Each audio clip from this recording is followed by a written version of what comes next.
A mountain man expected a loveless marriage, but the bride who arrived changed everything forever. Elias Boone had never imagined his life would turn out this way. High in the mountains, where the air was thin and the winters long, he lived in a small wooden cabin surrounded by pine trees and silence.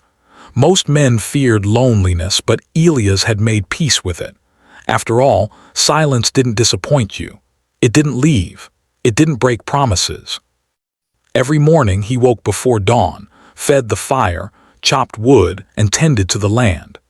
Every night he ate alone and stared into the flames, pretending the emptiness in his chest was nothing more than exhaustion. Years ago he had loved deeply, and when he lost that love he buried it beneath snow and solitude. From that moment on, Elias decided something important: love was not meant for him. So when the town elder suggested marriage, Elias didn't laugh or argue. He simply nodded. It wasn't about romance, it was practical. A woman needed protection and a home. He had both. He expected nothing more. No affection. No warmth. No dreams. Just survival. On the morning his bride arrived, the mountains were wrapped in white. Snow fell quietly as Elias stood outside his cabin, hands in his coat pockets, his expression unreadable. He had prepared himself for a stranger, quiet, timid, perhaps resentful of her fate. But when the wagon stopped, the woman who stepped down wasn't what he expected at all. Clara Whitmore adjusted her coat, brushed snow from her boots, and looked around with wide, curious eyes. Her cheeks were pink from the cold, but her smile was warm, warm enough to reach even a man who had frozen his heart for years. "So this is the mountain," she said softly. "It's beautiful." Elias blinked, caught off guard. Most people complained about the cold, the isolation, the harshness. She saw beauty. "It's cold," he replied flatly. She laughed, not loudly, not mockingly, just a gentle laugh that seemed to melt something in the air between them. "Then we'll keep the fire warm," she said. Something inside Elias shifted, though he didn't understand why. Their wedding was simple and quiet. No guests, no music, no vows spoken from the heart, just signatures, a handshake from the elder, and a shared walk back to the cabin. That night Clara unpacked her few belongings with care. She folded her dresses neatly, placed a small sketch frame on the shelf, and swept the floor without being asked. Elias noticed everything. "What's that?" he asked, nodding toward the sketch. She smiled gently. "Just a dream I once had." The drawing showed a small cottage with flowers blooming outside. He said nothing. Days passed slowly. They lived like strangers under the same roof. Elias spoke only when necessary. Clara respected his silence, but she never let the cabin feel empty. She hummed softly while cooking. She opened the curtains every morning to let the light in. She laughed at small things, the way the kettle whistled, the way snow piled up against the door. One evening, Elias came back injured from chopping wood. A deep cut on his hand bled through the cloth he had wrapped around it. Without hesitation, Clara guided him to a chair, cleaned the wound, and bandaged it with gentle hands. "You should be more careful," she said softly. "No one's ever worried about me before," he muttered. She paused, then looked up at him. "They should have." That night, Elias lay awake staring at the ceiling. Her words echoed louder than the wind outside. As winter deepened, the mountain grew harsher. Supplies ran low, storms grew stronger, and isolation pressed in. One night, a violent storm trapped them inside for days. The fire burned low. The wind howled like it wanted to tear the cabin apart. Clara sat close to the fire, wrapped in a blanket, shivering. Elias removed his coat and placed it over her shoulders. "You'll freeze," she protested. "I won't," he said simply. She looked at him with something he couldn't name, a gratitude mixed with something deeper. In the quiet that followed, she spoke. "I didn't expect much from this marriage," she admitted, "but I hoped it would feel like home." His chest tightened. I don't know how to give that, he said honestly. She smiled sadly. Then maybe we learn together. Spring came slowly, snow melted, flowers pushed through the frozen ground, and something inside Elias began to thaw. He noticed how Clara talked to the plants as she worked the soil, how she left extra food for birds, how she never complained, not even once. One afternoon, he found her crying quietly behind the cabin. "What's wrong?" he asked, panic rising. "I miss being wanted," she whispered. "Not needed, wanted." Elias didn't know how to respond, but that night he sat beside her by the fire, closer than ever before. "I don't know how to love," he said, "but I'm trying." She rested her head on his shoulder. "That's enough." Months passed. Laughter replaced silence. Shared meals replaced loneliness. Elias found himself looking forward to mornings just to see her smile. One day he returned home to find the cabin transformed. Flowers bloomed outside. Curtains fluttered in the breeze. It looked like the drawing she once showed him. "You did this?" he asked in awe. She nodded shyly. "I wanted it to feel like home for both of us." Emotion tightened his throat. For the first time in years, Elias Boone cried. Not from pain, but from gratitude. That night under a sky full of stars, Elias took Clara's hands. "I expected a loveless marriage," he said, "but you changed everything." She smiled through tears. "So did you." High in the mountains, where silence once ruled, love finally found its way home. Spring had fully settled into the mountains, but Elias Boone still woke some mornings afraid it had all been a dream. The laughter, the warmth, the woman beside him. Clara moved through the cabin like she belonged there now. The way she brewed tea, the way she hummed while sweeping the floor, the way she looked at Elias as if he were more than just a man who provided shelter. It unsettled him, because happiness, he had learned, was fragile. One afternoon, Elias returned from the town below carrying supplies.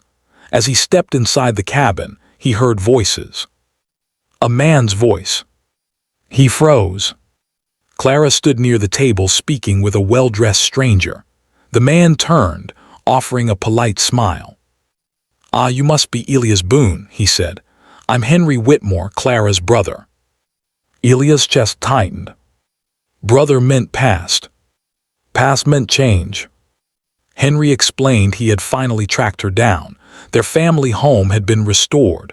Life below the mountain was easier now, safer. "You don't have to stay here anymore," Henry said gently to Clara. "You can come home." The word home echoed in the room. Clara didn't answer right away. She looked at Elias. And that look terrified him. That night, silence returned to the cabin, the old silence Elias thought he had buried forever. He sat by the fire, staring into the flames, preparing himself for the inevitable. "I won't stop you," he finally said. "You deserve more than this place, more than me." Clara turned sharply. "Is that what you think this has been, just a place?" He swallowed. "I never wanted to trap you." She walked toward him, eyes shining. "Elias, I stayed because I chose to, because this mountain stopped feeling cold when you were here." He looked away, afraid she would see how badly he wanted her to stay.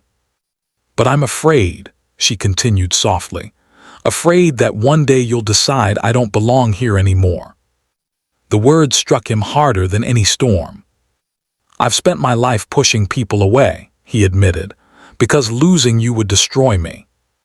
Clara reached for his hands. "Loving me doesn't mean you'll lose me. It means you'll finally live." The next morning, Henry prepared to leave. Clara stood at the cabin door, uncertainty written across her face. Elias took a deep breath. "If you go," he said quietly, "I'll understand. But if you stay, I promise I'll never make you feel unwanted again." Clara stepped forward and wrapped her arms around him. "I'm already home," she whispered. Summer brought life to the mountain like never before. Elias built a small fence around the garden.